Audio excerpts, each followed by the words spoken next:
chances are, if you're watching this video, you already know plenty about the Carcano. So starting off, 1891 Salvatore Carcanos, 1891 Carcano long rifle was adopted by the Italian military. And while I don't possess an Italian long rifle, I do have the Carcano Moschetto cavalry carbine, which will be our stand-in.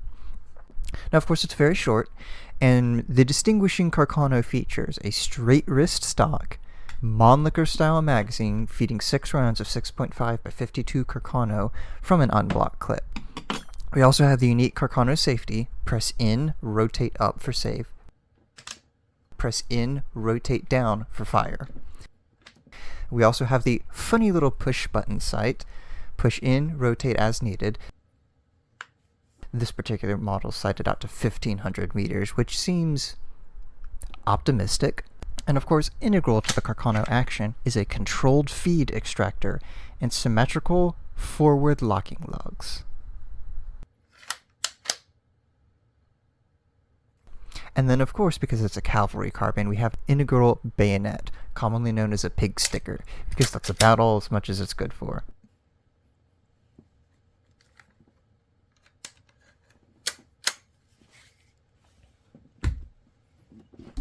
So the Italians used the Carcano rifles all throughout the First World War, and they discovered something particular about their 6.5 by 52 cartridge. It's real handy, has a flat trajectory, and doesn't do very well at longer ranges. And once you start reaching out farther ranges, like say you were shooting in mountainous terrain like is common in Italy, that 6.5 kind of runs out of steam.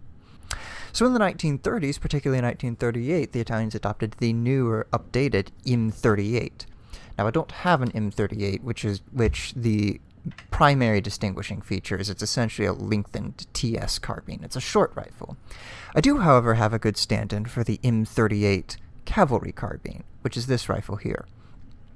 The particular distinguishing features from its other cavalry carbine brethren involve a simplified rear sight with a single V-notch for 200 meter zero, and an update to a 7.35 by 51 Carcano cartridge.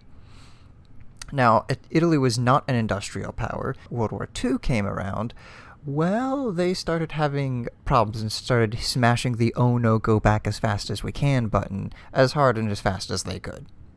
And so as the Allies began to beat them up and take some land, take some territory, the Germans ended up with quite a wide variety of 6.5 and 7.35 Carcanos. And while they found the 6.5s insufficient, they found the 7.35s could be rebarreled, or really bored out and re-reamed, for 8mm Mauser. These are commonly known as the Krieghoff conversions, but there are many other varieties. Now, post-war, Israel was looking for some 8mm rifles, and this part of the story might be slightly apocryphal, in that it is theorized that these 8mm Carcanos were developed for that Israeli contract. Now, as we know, Israel wound up going with Czech K98 Mausers for their 8mm rifles. However, luckily for Italy, Egypt was also looking to modernize their army at the time. Of course, this came with the purchase of the Jungmann rifles, which were redesigned and rechambered for 8mm Mauser in the form of the Hakims. And of course, they needed training rifles, which is where our rifle today comes in. About 10,000 Moschettos in 8mm and 30,000 TS carbines in 8mm were sold to the Egyptians as training rifles, and so quite frequently you will see white markings on the stock to indicate either rack numbers or the word Egyptian script for training. Now, of course, after the Arab Revolt, these rifles kinda just exploded all over the Arab world. The rear sight will be marked 7.9. The front of the receiver will be notched, and sometimes an S stamp may be present. Additionally, the stock will be reinforced with 2 stock bolts, one at the front and one at the rear of the receiver, to reinforce it against splitting. But if you find an 8mm Carcano, this is going to be the rifle that you have found. It's even some of the correct Egyptian ones will have fake Waffenamps put on them to pass them off as German conversions. Now these 8mm Carcanos do not use the standard 6.5 Carcano clip, as the standard clip is of course too small because the 6.5 cartridge is a much smaller cartridge. So to shoot 8mm Carcanos you either have to have a single shot insert, so of course you have to modify a standard 8mm Carcano clip. I believe I've found a more simple solution. You first take a punch, and where the rear of the clip is creased, take a punch and flatten that out. This helps expand the clip. Then what I chose to do was use a deep Craftsman 15/16 quarter-inch drive socket, use that as I suppose something of a mandrel, hammered that into the clip and use that to bend it out. Then, at each of the feed lips, hammered it in again, and then hammered the control ridges or guides on the side to make sure that they are flattened out enough that you can stick an 8mm cartridge in and pull it out. Now, of course, this is always going to be finicky until you hand fit them properly. Now, I say a tale of three Carcanos, and this is our first, an M38 cavalry carbine from Royal Tiger Imports, or Rigger Tigger Imports.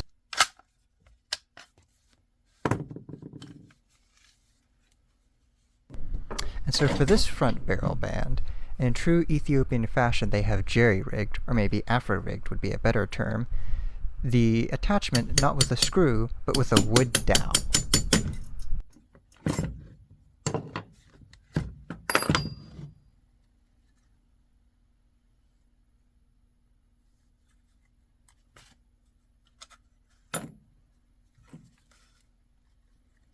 And with the removal of that dowel, off comes not only the barrel band, but also the rear handguard, revealing some of the original bluing, much of which now is the rusty crusty due to the goat-infested storage conditions this rifle was in previously.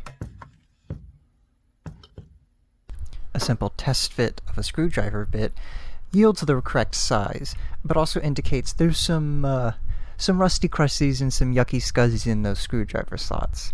You want your screwdriver slots to be clean so you can get a full bite, otherwise it's just a cam-out affair.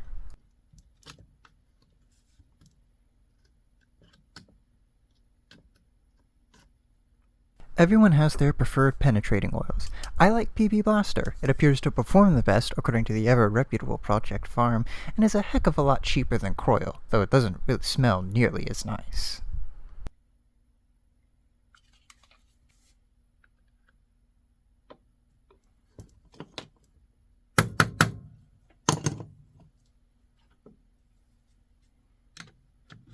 Now these screws here come out reasonably easy. They don't fight me. But that's not always the case. All I'll say is when you have to get an air hammer involved to get some screws spun out, you got a pretty ratty piece of junk. Once the screws are removed, in they go into the conversion boiling pot. Sometimes I even like to salt my water and add a little bit of thyme and oregano to really bring out the best flavor.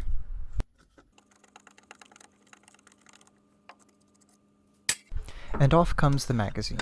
Both springs appear to be intact and functioning, and no part seems to be particularly seized due to rust. And with the magazine removed, off comes the stock from the barreled action. It's pretty dirty all around, and who knows what that bug is, with what appears to be a toe repair performed in Ethiopia. No matter, on to removing the stock hardware.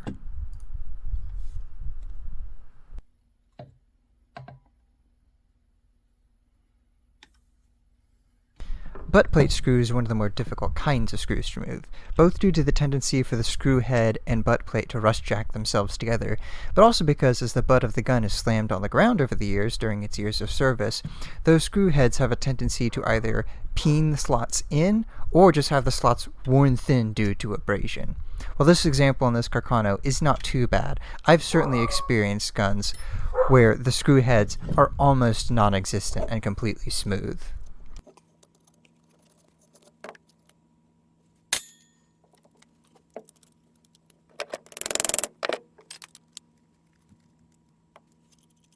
And with those screws, what's behind door number 1?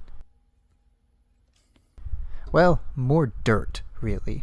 and some substantial cracks in the stock, though these are not cracks from wear or damage. These are cracks from the wood drying out, what's typically called checks in the wood.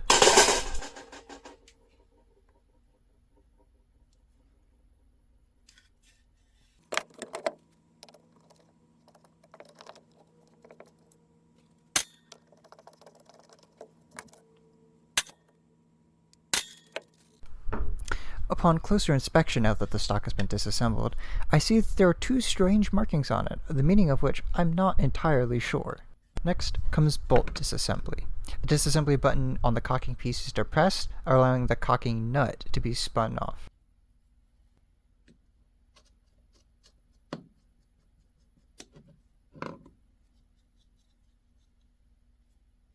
Then, the cocking piece merely slides right off. Then, the safety selector should be moved out. This particular one fought me, likely due to how worn it is.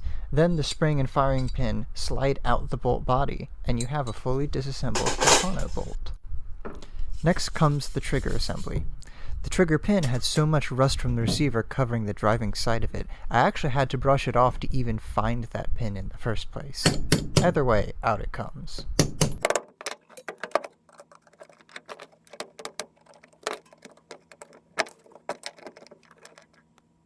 With the trigger removed, now begins the greatest suffering, removing that stupid front sight.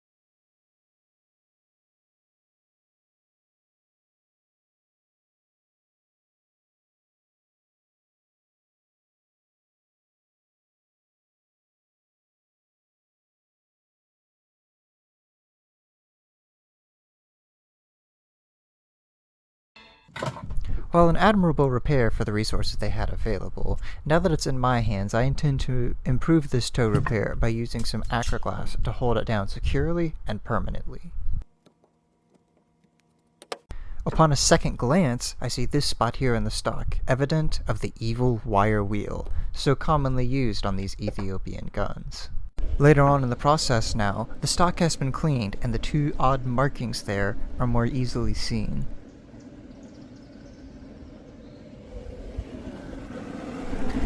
The parts, of course, in the boiling pot are brought up to a vigorous boil, and the barreled action slowly but surely will also be brought to a boil to convert the rust.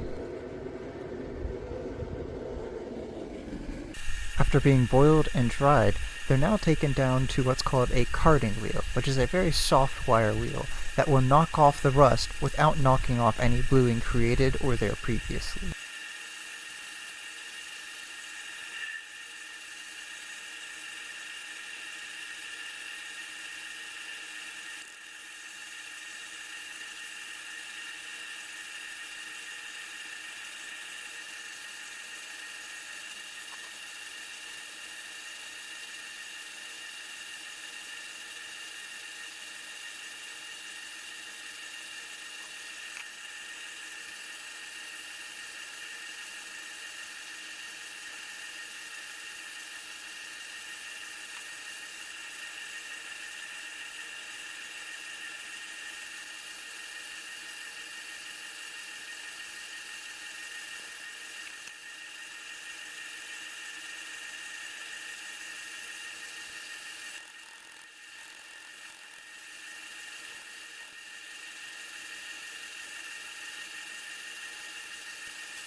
And here we see the other two Carcanos, the 8mm barreled action and the 8mm stock. Various differences can be seen between these two barreled actions.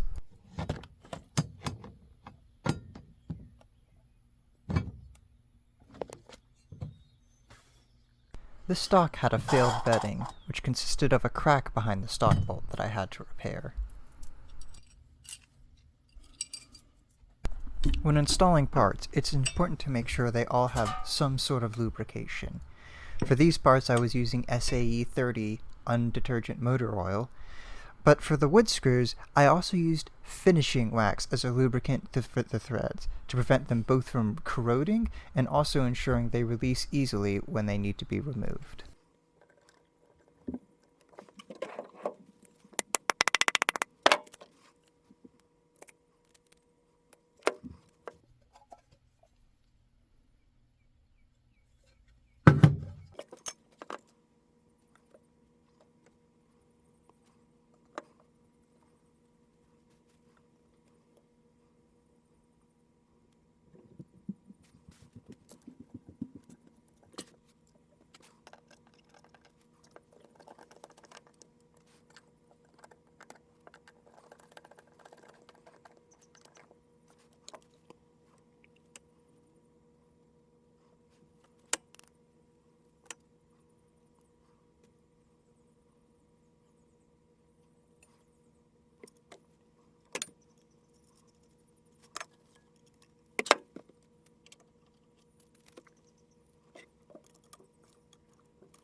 Today I will be using Greek surplus 8mm Mauser.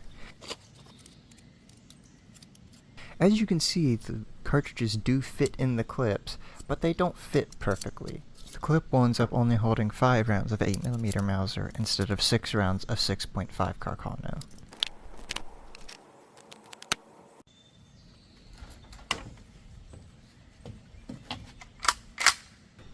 Feeding the clips in is a finicky affair.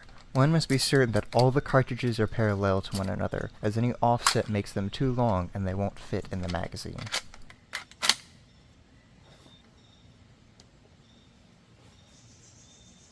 First shot, and it's a dud. This could be the surplus ammo, but it could also be a light strike.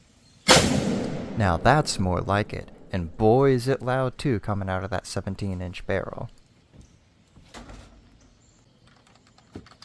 Cartridge feeding is finicky as well, though I suspect this is due merely to the chamber being extremely tight and nothing to do with the conversion itself.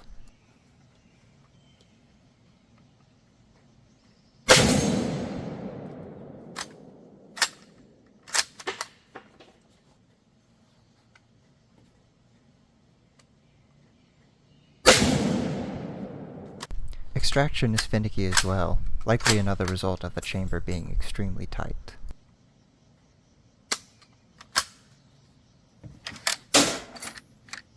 Due to its larger size, the clip doesn't drop free after firing.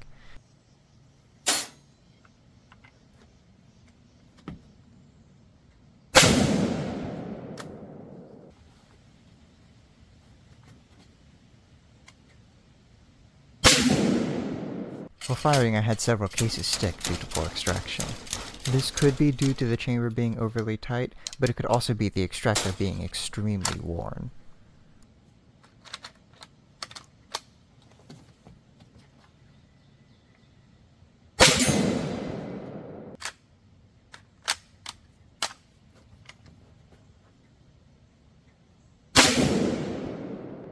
Ultimately, I wound up not keeping this rifle. I don't particularly care for the Mosquetos, and I'd prefer another TS carbine over a Mosqueto. That said, I found that there was really not much information or videos available on 8mm Carcanos on YouTube, so I figured I would at least throw this together, both to have a video on the Ethiopian N38s that are coming in, and the 8mm Carcanos. So with that said, thank you for watching.